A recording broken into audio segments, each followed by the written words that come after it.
కాబట్టి క్రీస్తు మిమ్మును చేర్చుకునే ప్రకారం దేవునికి మహిమ కలుగునట్లు మీరును ఒకరినొకడు చేర్చుకొనుడి. పౌలే రాశాడు రోమా సంఘానికి, యేసుక్రీస్తు మిమ్మల్ని ఎట్లా చేర్చుకున్నాడో అదే ప్రకారం దేవుడికి మహిమ కలుగునట్లు మీరు కూడా ఒకరినొకరు చేర్చుకోండి.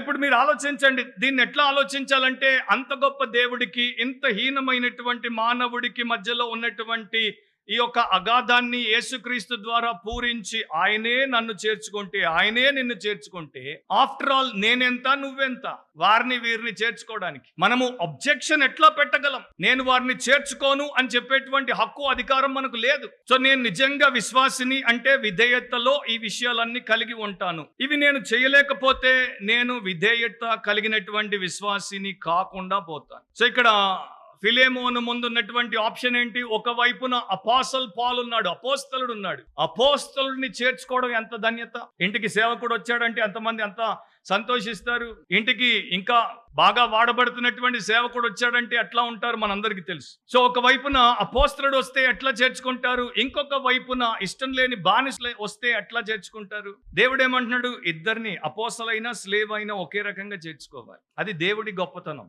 అది దేవుడి గుణం. దాన్ని సంఘము నేర్చుకోవాలి, దాని ప్రకారమే నడుచుకోవాలి. వచనాలు మీరు మీ యొక్క వ్యక్తిగత బైబిల్ పఠనంలో నేర్చుకోవచ్చు, చాలా ఉన్నాయి all over the new testament. ఒక్కటి నేను మీకు చదువుతాను.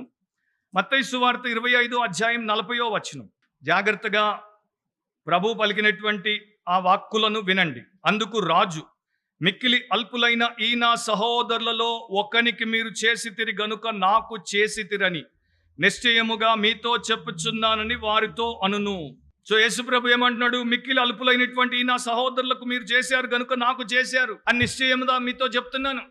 సో ఫిలేమోను ఒనేసిమును అంగీకరిస్తే యేసుక్రీస్తును అంగీకరించినట్లు, పౌలును అంగీకరించినట్లు మనం కూడా మన జీవితంలో అలా కొందరిని అంగీకరించాల్సి వచ్చినప్పుడు అంగీకరిస్తే, సహృదయంతో అంగీకరిస్తే దేవుడిని గణపరిచేటువంటి విశ్వాసము గల వారముగా ఉన్నాం. సో ఇక్కడ ఐడెంటిఫికేషన్ అన్నమాట. యేసుక్రీస్తుతో పౌలు తన్ను తాను పోల్చుకున్నాడు. మనందరినీ కూడా దేవుడి సముఖమందు యేసుక్రీస్తు అదే ప్రకారము అంగీకరించాడు కదా, మనతో ఆయన ఐడెంటిఫై చేసుకున్నాడు కదా. సో ఒనేసిమును పౌలుతో అండ్ పౌలులో పెట్టుకొని ఆ అపోస్తలుడైనటువంటి పౌలు ఫిలేమోను ముందు పెడతాడు. సో మనలో ప్రతి ఒక్కరిని దేవుడు అలా అంగీకరించడానికి గల కారణం ఏంటంటే యేసుక్రీస్తు. ఆయన చెప్పాడు, తండ్రి నన్ను అంగీకరించినట్టు ఇతన్ని అంగీకరించు, నన్ను అంగీకరించినట్టు ఆవిడను అంగీకరించు అన్నాడు. కనుకనే మనల్ని దేవుడు అంగీకరించాడు.